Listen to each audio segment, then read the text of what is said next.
Hello. Yeah.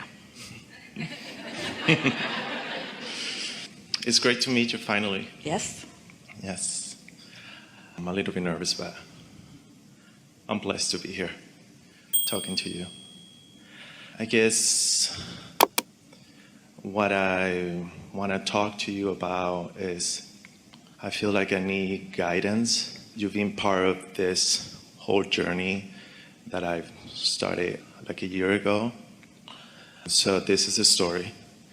A year ago, I met this guy. We dated for 3 months, and then he decided to end the relationship. He felt like he wanted to end it. I couldn't understand why. Everything was going well. But I realized when he ended that relationship was for me an awakening, a spiritual awakening. So I started this journey in terms of, I realized that the awakening that I had was that I was trying to finding him when I should have been gone to the source. Well, we want to talk about this just a little bit because there are two important things that we want to say to you. Yes, yes, yes, what you said about not wanting to count on someone else for the way you feel.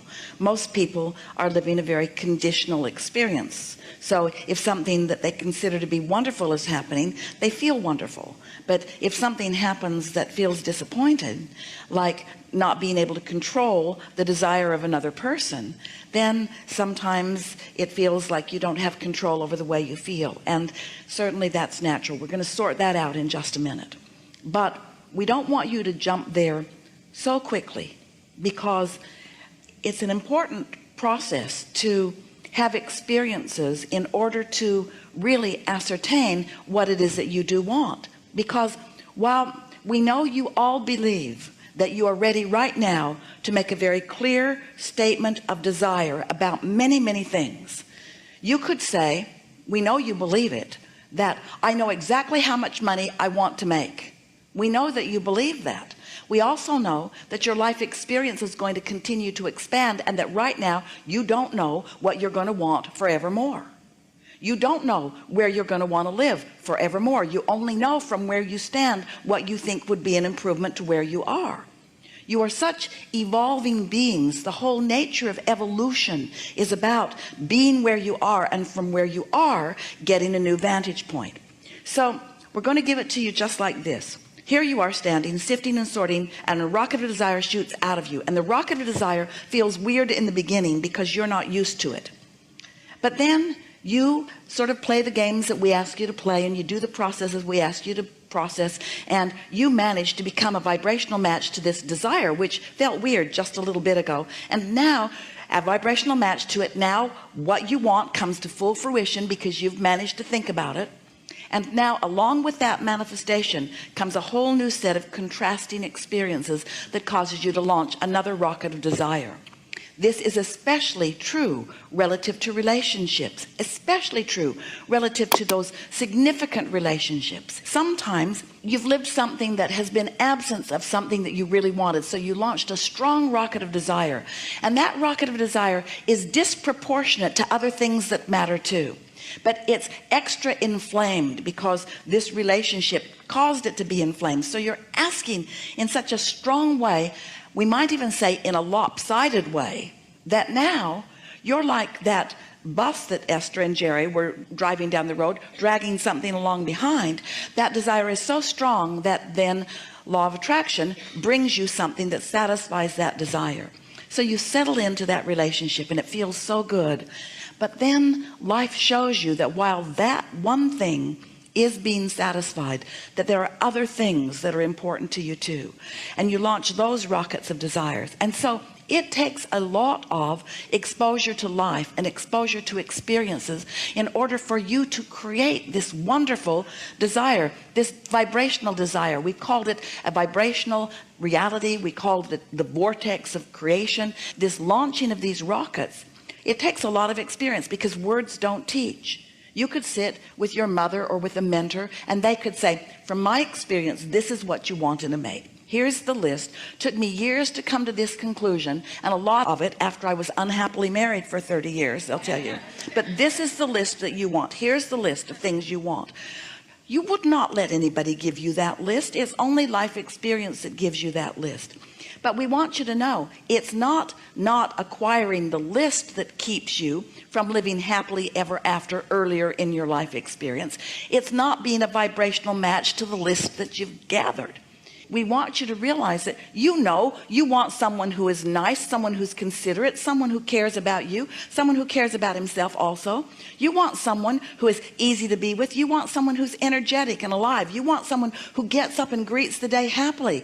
You want someone who rises easily to feeling good. You want someone who is critical hardly ever at all. You don't want someone who's a doormat. You don't want someone who will do anything that you ask them to do. You want someone who's a thinking person. You want someone who's had some life experience. You want someone who's eager about life. You want someone who dresses well and who likes money and who likes nice things and who drives a nice car. There are lots of things that over lifetime you have gathered, but most of all, you want someone who is intuitive enough to know when they are in alignment and when they are not in alignment. You want someone who understands that they create their own reality and who is willing to take responsibility for their own. You've created a really good list of things that you want, but you are like so many people.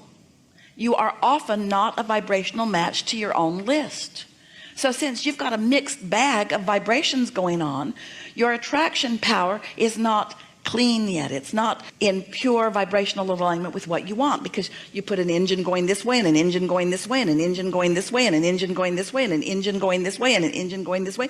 So you've got this vibrational point of attraction going, and of course what you are attracting right now has some of what you want and some of what you don't want, some of what you want in absence of some of what you want. So what we're saying to you, we would not encourage you to want that relationship to turn around when you are still in the process of defining what it is you really want in a relationship. So we know that if we were to stop talking, which is not likely, and ask you to give us a list of things that you desire, we know that you could. We know that you could give us a list of things that you desire. We also know that you are wanting more practice in being a vibrational match to those things.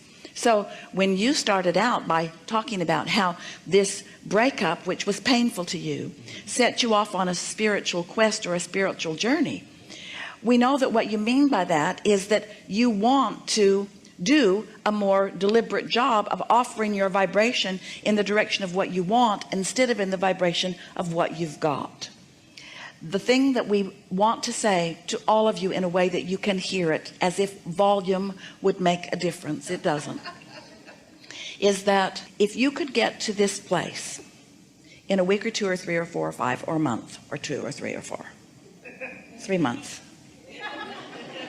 3 months, if you could for 3 months set the subject of relationship aside, the subject of relationship with another human aside, and if you could focus only upon your mood and attitude about all other subjects, so that you could enhance the relationship that you already have with your inner being. You're such a sensitive person, and that's such a good thing. But the reason that you would describe yourself as sensitive is because you hurt yourself often with your own thoughts about things. It doesn't matter what somebody else thinks. It only matters what you think about what you think they're thinking about. You're the only one who can plunk those trains in opposition, you see. So we want to pronounce to you in a very bold and loud way, nothing's gone wrong. Nothing went wrong except you had a clarifying experience, because things are always working out for you. We wanted to jump in the opening words that you were offering and say to you, this is the best thing that has ever happened to you, because moving down that road was going against so many things that we know are in your vortex. Your inner being is not going to encourage you toward a relationship of any kind, whether it's a very fast one or a very long one, that is not in vibrational harmony with who you really are and what you really want. But you know what happens? Sometimes absence of a relationship makes you think that presence of any relationship is a good thing. And that's just not true.